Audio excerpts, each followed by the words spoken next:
High value மென். இந்த வீடியோல high value மென் அல்லது டாப் 1% மென் பத்தி தான் பார்க்க போறோம். இது மாதிரி இருக்கக்கூடிய ஆண்கள் ரொம்பவே ரேரா தான் இருக்காங்க. இந்த ஆண்களினுடைய டிஃப்ரெண்டான பிஹேவியர்னால பல பெண்களால இவங்க கவர்ந்து இழுக்கப்படுறாங்க. என்னதான் பெண்கள் இந்த மாதிரி இருக்கக்கூடிய ஆண்களை அதிகமா விரும்பினாலும் இந்த ஹை வேல்யூ மென் அவங்கள இக்னோர் பண்ணிடுறாங்க. இந்த ஒரு பிஹேவியர்னால கூட மற்ற ஆண்கள்ல இருந்து இந்த ஹை வேல்யூ ஆண்கள் ரொம்பவே டிஃப்ரெண்டா இருக்காங்க. இந்த ஹை வேல்யூ ஆண்கள் சில ரூல்ஸை ஃபாலோ பண்றாங்க. அந்த ரூல்ஸ் அவங்க யாருக்காகவும் பிரேக் பண்ணவும் மாட்டாங்க, மாத்திக்கவும் மாட்டாங்க. இப்படி இருக்கக்கூடிய ஹை வேல்யூ ஆண்கள் ஃபாலோ பண்ணக்கூடிய சில ஸ்டெப்ஸ் பத்தி இந்த வீடியோல நம்ம தெளிவா பார்க்க போறோம். முதல் ஸ்டெப் என்ன அப்படின்னா, ஒரு நார்மலான ஆண் அவனுடைய காதல் வாழ்க்கையில தோல்வி அடையும் பொழுது அவன் அடுத்து அவனுடைய வாழ்க்கையே முடிஞ்சிச்சு அப்படிங்கிற மாதிரி நினைச்சுக்கிட்டு இருப்பான். அல்லது இன்னொரு காதல் வாழ்க்கையை எப்படியாச்சும் தேடி போகணும் அப்படின்ற மாதிரி திங்க் பண்ணிக்கிட்டு இருப்பான். ஆனா இந்த ஹை வேல்யூ ஆண்கள் தனியா இருக்கிறதுக்கு எப்பவுமே பயப்பட மாட்டாங்க. குறிப்பா அவங்களுடைய நோக்கத்தை நிறைவேற்றுவதற்காக தனியா இருக்கிறதுக்கு முயற்சி பண்ணுவாங்க. அதே நேரம் அவங்களுடைய வாழ்க்கைக்குள்ள மற்ற பெண்கள் வர்றாங்க அப்படின்னாலும் அவங்க இக்னோர் பண்ணிட்டு அவங்களுடைய நோக்கத்துக்காக மட்டுமே செயல்படுவாங்க.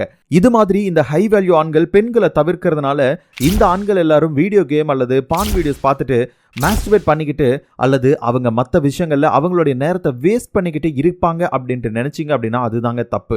அப்படி இருக்கவே மாட்டாங்க. அவங்களுடைய வாழ்க்கையினுடைய நோக்கத்துக்காக பர்பஸ் ஆஃப் லைஃபை அவங்க டெய்லியும் பிளான் போட்டு அவங்களுடைய வாழ்க்கையை நகர்த்திட்டு போவாங்க. இதன் மூலமா மற்ற ஆண்களை விட இந்த ஹை வேல்யூ ஆண்கள் அவங்களுடைய வாழ்க்கையினுடைய நோக்கத்தை தெளிவா புரிஞ்சு வச்சுக்கிறது மட்டும் இல்லாம அதிகமான சக்சஸும் இந்த ஆண்கள்னால பெற முடியுது. இந்த மாதிரி ஹை வேல்யூ ஆண்கள் ஒரு பெண்ணை கவர்வதற்காக மைண்ட் கேம், அதாவது அந்த பெண்ணை எப்படியெல்லாம் நம்மளை நோக்கி வர வைக்கணும் அப்படின்ட்டு எல்லாம் பிளானே போடாம லைஃபோட பர்பஸை நல்லா தெரிஞ்சுட்டு அவங்களுடைய வாழ்க்கையில ஒரு வெற்றி அடைந்த ஆனா மாறும் பொழுது ஆட்டோமேட்டிக்கா பல பெண்கள் இந்த ஆண்கள் நோக்கி கவர்ந்து இழுக்கப்படுறாங்க. இன்னும் கொஞ்சம் இந்த ஒரு பாயிண்ட்டை சிம்பிளிஃபை பண்ணி சொல்லணும் அப்படின்னா நம்முடைய அல்டிமேட் ஸ்டார் அஜித்தை சொல்லலாம். பர்பஸ் ஆஃப் லைஃபை நல்லா தெரிஞ்சு வச்சுக்கிட்டு நான் ஒரு நடிகன் அந்த லெவலோட இருந்துக்கணும் அப்படின்ற மாதிரி அவரு பின்னாடி எத்தனை பேர் போனாலும் சரி அவருடைய பாதையில மட்டுமே தான் போய்கிட்டே இருப்பாரு. ஸோ இதே மாதிரி நம்மளுடைய பர்பஸ் ஆஃப் லைஃபை நல்லா தெரிஞ்சு வச்சுக்கிட்டு அதுக்காக மட்டுமே நம்ம வேலை பார்க்க ஆரம்பிக்கணும். பெண்களுக்கு பின்னாடி சுத்துறதோ அல்லது பெண்களை கவர்வதற்காக நம்ம சில வேலைகளை செய்யறதோ மாபெரும் தப்பு. இப்படி ஒரு லோ வேல்யூ மென்னா இல்லாம நம்ம ஹை வேல்யூ மென்னா நம்முடைய வாழ்க்கையை நகர்த்திட்டு போகும் பொழுது ஆட்டோமேட்டிக்கா ஹை வேல்யூ இருக்கக்கூடிய பெண்களை நம்ம சூஸ் பண்றதுக்கான அந்த ஒரு வாய்ப்பு கண்டிப்பா கிடைக்கும். இது மாதிரி நம்ம ஒரு ஹை வேல்யூ பெண்ணை சூஸ் பண்ணதுக்கு பின்னாடியும் ஹை வேல்யூ ஆண் என்ன பண்ணுவாங்க அப்படின்னா அந்த பெண்ணுக்கு பின்னாடி போகாம திரும்பவும் அவனுடைய வாழ்க்கையினுடைய குறிக்கோளை மட்டுமே நோக்கி போய்கிட்டு இருப்பான். இப்படி இருக்கும் பட்சத்துல மட்டும்தான் அந்த பெண் திரும்பவும் அந்த ஆணை நோக்கி வந்துகிட்டு இருப்பான். இதுதான் ஹை வேல்யூ ஆண்கள் கடைபிடிக்கக்கூடிய மிக முக்கியமான ஒரு பாயிண்ட். நீங்க ஒரு யூடியூபரா மாறணும் அப்படின்னா என்னுடைய மென்டார்ஷிப் ப்ரோக்ராம்ல நீங்க தாராளமா கலந்துக்கலாம். அண்ட் நிறைய ஸ்டூடெண்ட்ஸ் மானிட்டைஸ் பண்ணி அவங்களுடைய சேனலை மானிட்டைஸ் பண்ணி இன்னைக்கு பணமும் சம்பாதிச்சிட்டு இருக்காங்க. ஸோ நீங்களும் உங்களுடைய சேனலை as soon as possible speedo monetise பண்ணி அதிலிருந்து பணம் சம்பாதிக்கணும் அப்படிங்கக்கூடிய ஒரு விருப்பத்தோட இருந்தீங்க அப்படின்னா இப்போ ஸ்கிரீன்ல தெரியக்கூடிய இந்த நம்பருக்கு வாட்ஸ்அப் மெசேஜ் பண்ணிட்டு வெயிட் பண்ணுங்க. இந்த நம்பரை சேவ் பண்ணிட்டு மெசேஜ் பண்ணுங்க. அடுத்து ஹை வேல்யூ ஆண்களா இருக்கிறதுக்கான இரண்டாவது பாயிண்ட்டை நம்ம பார்க்க போறோம். அட்டென்ஷன் கிரியேஷன் ரொம்ப முக்கியமான ஒன்று. அட்டென்ஷன் கிரியேஷன் பொதுவாக ஒரு பெண்ணினுடைய அட்டென்ஷன் எங்கே இருக்கு அப்படின்னா அவங்களுடைய அழகில் இருக்கு, நிறத்தில் இருக்கு, அவங்களுடைய பார்வையில் இருக்கு, அவங்களுடைய லுக்கில் இருக்கு, அவங்களுடைய ட்ரெஸ்ல இருக்கு அப்படின்ட்டு எல்லாம் சொல்லலாம். ஆனால் ஆண்களுக்கான அட்டென்ஷன் எங்கே இருக்குது அப்படின்னா அவனுடைய முழு திறமையும் முழு நேரத்தையும் போட்டு அவனுடைய வாழ்க்கையில வெற்றி அடைந்து உச்ச நிலையில இருக்கும்போது மட்டும்தான் அந்த ஆணுக்கான அட்டென்ஷன் அப்படின்றது பெண்கள் மத்தியில கிடைக்குது. இந்த ஒரு அட்டென்ஷனை முழுசா கவர்ந்து இழுக்கிறதுக்கு இந்த ஹை வேல்யூ ஆண்களால மட்டும்தான் முடியுது. இதுக்கு ஒரு பெஸ்ட் எக்ஸாம்பிள் சொல்லணும் அப்படின்னா இந்த மாதிரி ஒரு ஹை வேல்யூ ஆனா ஜெயம் ரவி தனி ஒருவன் படத்துல நடிச்சிருப்பாரு. ஆண்கள் எவ்வளோ அழகா இருந்தாலும் சரி, எவ்வளோதான் நல்லா பார்த்துக்கிட்டாலும் சரி, நல்லா சமைச்சு கொடுத்தாலும் சரி, எவ்வளோ அதிகமான பணம் வச்சிருந்தாலும் சரி, பெண்களை பொறுத்த வரைக்கும் அவங்களுக்கு அட்டென்ஷன் கிரியேட் ஆகிட்டே இருக்கணும் அப்படின்னா கண்டிப்பா ஒரு தைரியமான ஆணா தொடர்ந்து இருக்கணும். இது மட்டும் இல்லாம 24 மணி நேரமும் பெண்களுக்காக எதுனாலும் முன்னாடி வந்து நின்றுட்டு வலிஞ்சிட்டு இருக்கக்கூடிய பசங்களை அதிகமான பெண்கள் யூஸ் பண்ணிப்பாங்களே தவிர அந்த ஆண்கள் இந்த பெண்களை கவர்ந்திழுக்க போறதே கிடையாது. ஹை வேல்யூ ஆண்கள் என்ன பண்ணுவாங்க அப்படின்னா பெண்கள் தொடர்ந்து மெசேஜ் பண்ணிட்டு இருந்தாலும் அதை இக்னோர் பண்ணிடுவாங்க.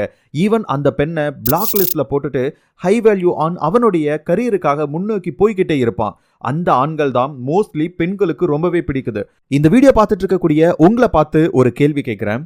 ஒரு பெண்ணை ஒரு பையன் வளைச்சு சுத்தி லவ் பண்றான். அந்த பையனை அந்த பொண்ணுக்கு பிடிக்குமா? அல்லது அதே பையன் அவனுடைய வாழ்க்கையில் அவனுடைய கரியருக்காக ரொம்ப உழைச்சு ஹார்ட் ஒர்க் போட்டு அவனுடைய வாழ்க்கையினுடைய உச்சத்துல வெற்றி அடைந்த ஒரு ஆணா இருக்கான். அந்த பையனை அந்த பெண்ணுக்கு பிடிக்குமா? கண்டிப்பா அவனுடைய வாழ்க்கையில அவனுடைய கரியருக்காக உழைத்து அவனுடைய வாழ்க்கையில மேலன்னு போய் அந்த வெற்றி அடைந்த ஒரு ஆணை தான் அந்த பெண்ணுக்கு பிடிக்கும். ஸோ இந்த ஒரு பாயிண்ட்டை நீங்க அக்செப்ட் பண்றீங்க அப்படின்னா எஸ் அப்படின்ட்டு சேட் பாக்ஸ்ல போடுங்க. இன்கேஸ் இந்த ஹை வேல்யூ ஆண்களுக்கு சில பெண்களை பிடிச்சிருக்கும் பட்சத்தில் இந்த ஹை வேல்யூ ஆண்கள் என்ன பண்ணுவாங்க அப்படின்னா அந்த பெண்கள் கூட இன்ட்ரடியூஸ் ஆகிப்பாங்க. இது மாதிரியான ஒரு கனெக்ஷன் அவன் ஆரம்பிச்சு விட்டுருவான். அதுக்கப்புறம் அவனுடைய மற்ற நேரம் ஃப்ரீ டைம் எந்த நேரத்தையும் அந்த பெண்ணுக்கு அதிகமாக செலவிடவே மாட்டான். இது மாதிரி இருக்கும் பட்சத்தில் அந்த பெண் தொடர்ந்து அந்த ஆணை பற்றி மட்டுமே சிந்திக்க ஆரம்பிச்சிருவா. நீங்களும் இது மாதிரி ஒரு ஹை வேல்யூ ஆணா மாற முடியும். எப்போ அப்படின்னா நமக்கான ரியல் அட்டென்ஷனை கிரியேட் பண்ணணும். அதை விட்டுட்டு நிறைய பசங்க என்ன பண்ணுவாங்க அப்படின்னா அந்த பெண்ணினுடைய அட்டென்ஷனை கவரணும் அப்படின்ட்டு எதுவுமே இல்லைனா கூட அவன் எல்லாமே வச்சிருக்கிற மாதிரி ஒரு பிம்பத்தை, பொய்யான பிம்பத்தை வெளியில உருவாக்க ஆரம்பிப்பான்.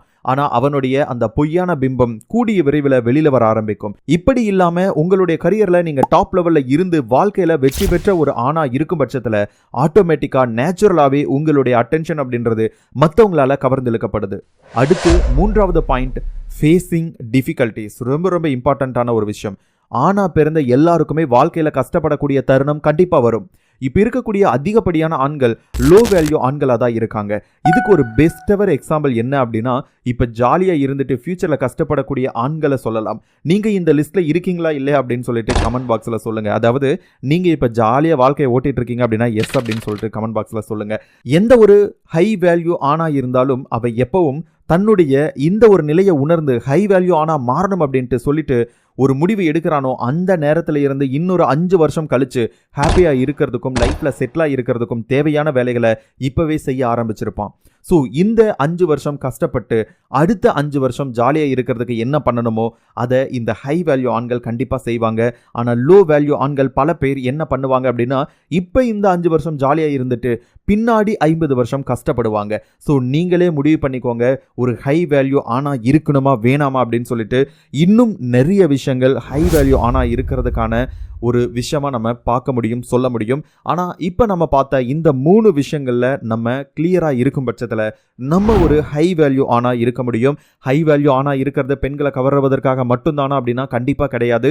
நம்முடைய வாழ்க்கையில நமக்கு தேவையான தேவைகளை பூர்த்தி பண்ணிக்கவும், ஒரு முழுமையான வாழ்க்கை வாழவும், ஒரு முழுமையான ஆணா மாறி எல்லா விஷயங்களும் எல்லா தேவைகளையும் நம்மளே பூர்த்தி பண்ணிக்கக்கூடிய அந்த ஒரு நிலைக்கு இந்த வீடியோ பார்த்துட்டு இருக்கக்கூடிய எல்லாருமே வரணும் அப்படிங்கிறதுக்காக தான் இந்த ஒரு பதிவை தவிர மற்ற யாரையும் பெண்களையோ அல்லது மற்ற ஆண்களையோ இழிவாகவோ அல்லது குறைத்து மதிப்பிடுவதற்காக இந்த வீடியோ கிடையாது. ஸோ இந்த ஒரு வீடியோவை ஆண்கள் உங்களுடைய வளர்ச்சிக்காக மட்டுமே பயன்படுத்திக்கோங்க. நான் எந்த ஒரு தப்பான நோக்கத்திலையும் இந்த வீடியோ பதிவிடல. Thank you so much. இன்னொரு நல்ல வீடியோல மீண்டும் சந்திப்போம். அதுக்கு முன்னாடி நம்முடைய இந்த சேனலை மறக்காம சப்ஸ்கிரைப் பண்ணிக்கோங்க. இன்னொரு வீடியோல மீண்டும் சந்திப்போம். டேக் கேர், பாய்.